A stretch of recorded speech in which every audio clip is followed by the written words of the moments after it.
Anyone who works with children knows you can't teach someone if you don't first reach them. There's a Hasidic story about a boy who became convinced that he was a turkey. He stripped off his t-shirt, he crawled under the table, and he began pecking at the crumbs on the floor. His parents tried everything to coax him out from under the table, but nothing worked. Desperate, they turned to their rabbi for help. The rabbi entered the house and immediately sat down under the table. He said to the boy, "I'm also a turkey." And little by little, he showed the boy, a turkey can wear clothes. A turkey can eat at the table. A turkey can live a full life.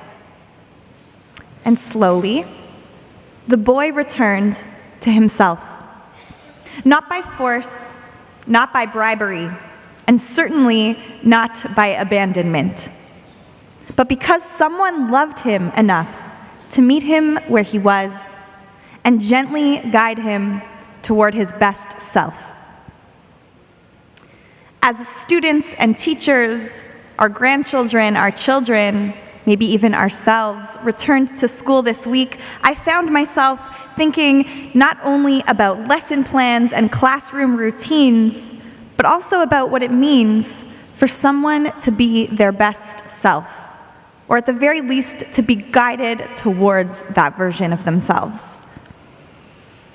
And then I read this week's Parsha, where we encounter a law that feels completely at odds with that goal. The Torah describes a ben sorer umoreh, a rebellious child who is gluttonous, drunk, and disobedient. The punishment for such behavior is death by public stoning. The rabbis of the Talmud are deeply uncomfortable with this law, so much so that they narrow its application to the point of impossibility. The child's age window is only a few months. Both parents have to be identical in voice, in height, and in testimony, and even in appearance. And the child has to steal a specific amount of wine and meat. Ultimately, the Gemara concludes that there never was and there never will be a ben sorer umoreh, a rebellious child like this.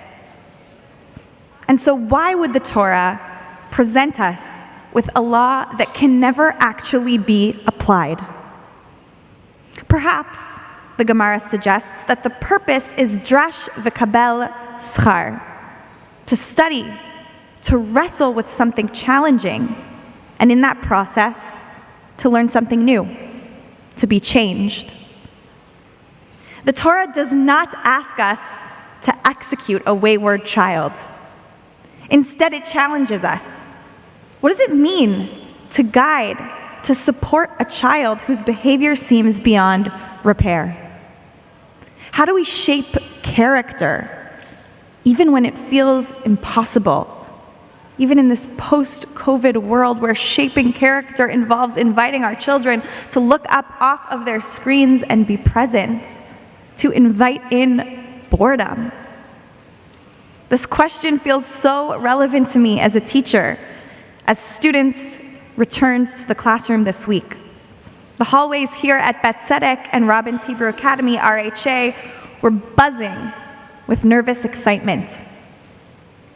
And I had the joy of welcoming my former grade 6 students now stepping into grade 7, and of greeting the newest middle schoolers, my new grade 6 students, one's out there, to their rabbinics classroom.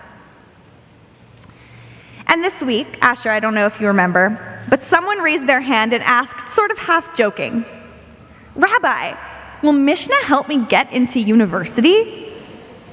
Implying a rhetorical, probably no. And I smiled and said, Probably no. But it will help you to be the kind of person that your future roommates, friends, or even spouse will be grateful to know. Math class helps us learn how to calculate, and science teaches us how to experiment, how to ask questions. But rabbinics teaches us how to be a mensch.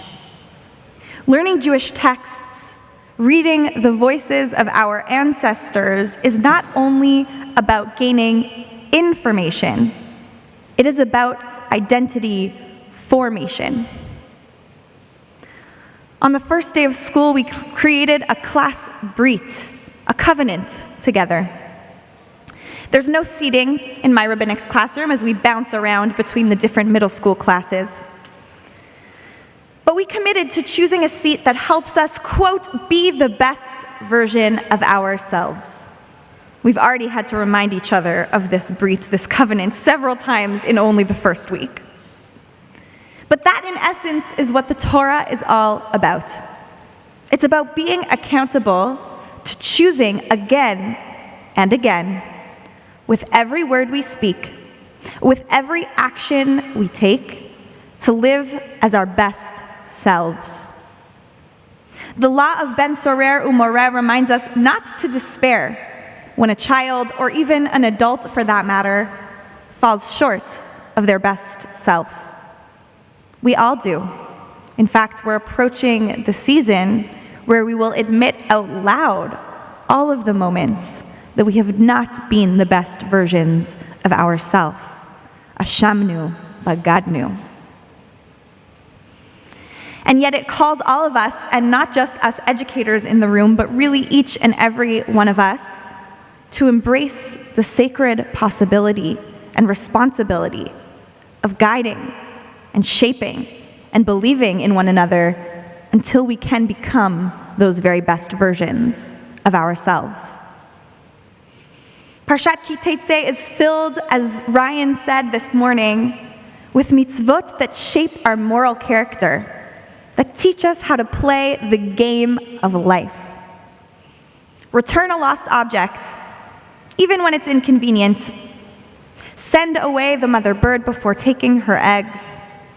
Build a guardrail on your roof to prevent future harm. Each of these laws trains us consistently to be more attentive, more responsible, and more compassionate. Each law teaches us in small ways to grow into people of responsibility, empathy, and care.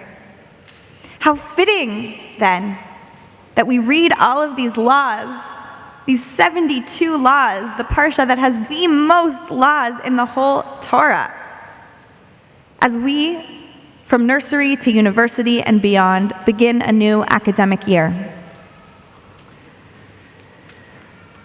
Jewish educators Bruce Powell and Ron Wolfson, in their book, Raising A+ Human Beings, argue that the true purpose of education is not only to produce students who excel academically, but to nurture young people who embody kindness, responsibility, and integrity.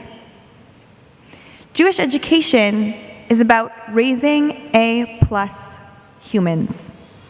Not just high academic achievers, but people of deep character. And when I think about my students in my rabbinics classroom, when I think about all of the learning that goes on here at Shul, in the halls of Bet Tzedek, whether it's Danielle Silverman's Torah class on Shabbat morning, or Rabbi Friar Bodzin's new Nash and Drash initiative on Shabbat afternoons, when I think about all of that learning, I know that this is our true work together. Not only reading tefillah and doing mitzvot, but learning how to live those values in our daily lives. Like the rabbi who sat under the table, Torah meets us where we are. It doesn't yank us toward perfection, but it invites us, step by step, law by law, interpretation by interpretation, commentary by commentary, to become our best selves. May we be blessed in every classroom, in every home, in every synagogue, in every sanctuary, to cultivate not only knowledge of our Torah, but the compassion, the moral character that it demands of us. And may our Torah, our mitzvot, and our communities guide each of us toward becoming the very best versions of ourselves this academic year and always. Shabbat Shalom.